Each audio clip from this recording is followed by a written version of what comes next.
Deuxième question, Roger Bongos, Afrique Rédaction. J'ai attendu tout à l'heure parler de la diaspora. La diaspora est le maillon le plus fort, en fait, par rapport à tout ce qui se passe en RDC. Et il y a un représentant de l'ambassade de la RDC, je crois, dans la salle. Je souhaiterais faire d'abord une petite observation et la question viendra après. Et voilà, vous avez évoqué à chaque fois que la diaspora est le soutien de l'économie en RDC. Or, cette diaspora est complètement mise à l'écart par rapport à tout ce qui se passe en RDC. Nous sommes ici, nous sommes en fait ghettoisés par rapport à l'économie et à la politique congolaise. Alors, vous parlez de la diaspora, ici, il faudra quand même d'abord assainir cette situation de la diaspora, voir à quelle mesure que cette diaspora peut travailler avec ces régimes caporaux. Alors, je pose la question qui est la suivante.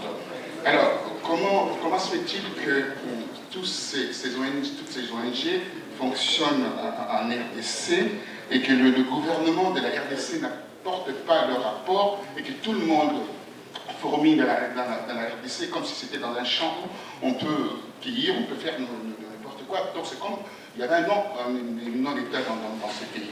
Alors, comment ça se passe avec les relations, ça se passe avec le gouvernement, avec tous ces ONG, sans frontières machin, sans frontières machin, sans frontières... Merci. Troisième question. Je laisse répondre à 3 questions. C'était adressé à madame, je crois. La première, oui. Oui, on va compléter si allez-y, madame. Pour répondre à votre question sur la formation professionnelle, la manière dont l'AFD travaille dans tous les pays d'ailleurs sur ces questions, il y a 2 niveaux d'intervention. Il y a un niveau d'intervention en termes de construction des politiques publiques de formation professionnelle. Donc ça, c'est des partenariats avec les États. Et les projets dont j'ai parlé tout à l'heure se font avec l'Institut national, l'INPP, en fait, au Congo. Donc là, on est sur de l'élaboration de politiques publiques, et notamment pour essayer d'aider à la réforme et d'avoir un système de formation professionnelle qui forme des gens qui puissent trouver à s'employer dans les secteurs qui sont porteurs au niveau du Congo, et en essayant de faire du lien, ça c'est aussi un de nos attendus, en essayant de faire du lien avec les fédérations professionnelles, puisque le modèle qu'on essaie de promouvoir, là encore partout où on travaille, c'est d'avoir vraiment des établissements de formation professionnelle qui soient co-gérés entre les filières professionnelles, bâtiment, mécanique, ça peut être toutes les filières qu'on peut imaginer, agricole, etc., et les organismes d'État qui gèrent la manière dont sont dispensées les différentes formations professionnelles dans le pays. Dans le cadre du contrat des endettements développement dont je parlais tout à l'heure, il y a un financement de 25 millions d'euros qui est prévu sur prêt, qui est en cours d'élaboration et de discussion. Moi, je crois que tous les échanges, là on en vient au rôle de la diaspora, tous les échanges que la diaspora peut avoir, et notamment les gens qui sont comme vous, des professionnels de ces métiers ailleurs, dans les pays où ils vivent, peuvent demander, et ça rejoint votre question aussi, dans le dialogue avec l'État, d'être impliqués. Ce que je veux dire, c'est que dans le cas du Maroc, par exemple, qui est un des exemples les plus aboutis, lorsque le Maroc définit sa politique de développement durable, bon, c'est un secteur très spécifique, il a fait appel aux experts marocains, qu'ils soient primo-arrivants eux-mêmes ou seconde ou troisième génération, ou même quatrième maintenant pour les Marocains dans certains pays de résidence. Il a recensé les experts, les professionnels qui travaillent dans ce domaine, et il leur a demandé une contribution à l'élaboration de cette politique publique, qui a été prise en considération au même titre que les experts nationaux et les fonctionnaires qui travaillent sur ces questions au Maroc. Vous allez me dire, on n'est pas dans un monde merveilleux, donc je sais bien que la nature de vos relations avec l'État congolais n'est pas celle-là, que l'élaboration de la politique publique d'association de la diaspora au développement du Congo n'est pas celle-là, mais on peut aussi avoir la volonté d'essayer de faire changer les choses.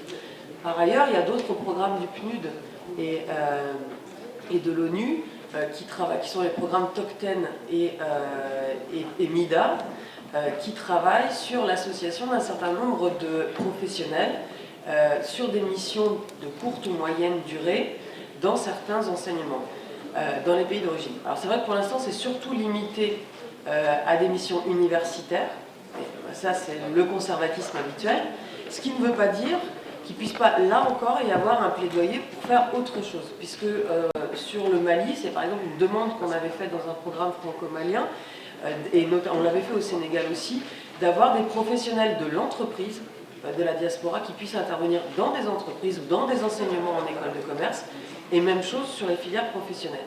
Vous savez très bien aussi que c'est lié au prisme et à la valeur ajoutée, soi-disant, qui est réelle, mais qui n'est pas exclusive, de l'université dans les pays d'origine aussi, où ils sont extrêmement considérés, beaucoup plus que les filières de formation professionnelle, qui sont beaucoup plus valorisées. Néanmoins, les deux sont importants. Donc je pense que ça, c'est un plaidoyer qui est important à avoir vis-à-vis des autorités congolaises, parce que ce sont aussi les autorités congolaises qui discutent avec ces organisations internationales pour savoir ce qu'elles veulent faire de ces appuis. Voilà. Et le deuxième volet, c'est celui des ONG. Il y a beaucoup d'ONG qui sont appuyées pour travailler sur ces questions de formation professionnelle au Congo, qui sont, il est vrai pour l'instant, plutôt des ONG françaises, je dirais lambda, mais moi je pense que vous pouvez tout à fait avoir cette démarche aussi d'intégrer ces tendances générales et de faire une offre de service. Je crois qu'elles en ont aussi parfois largement besoin. Merci.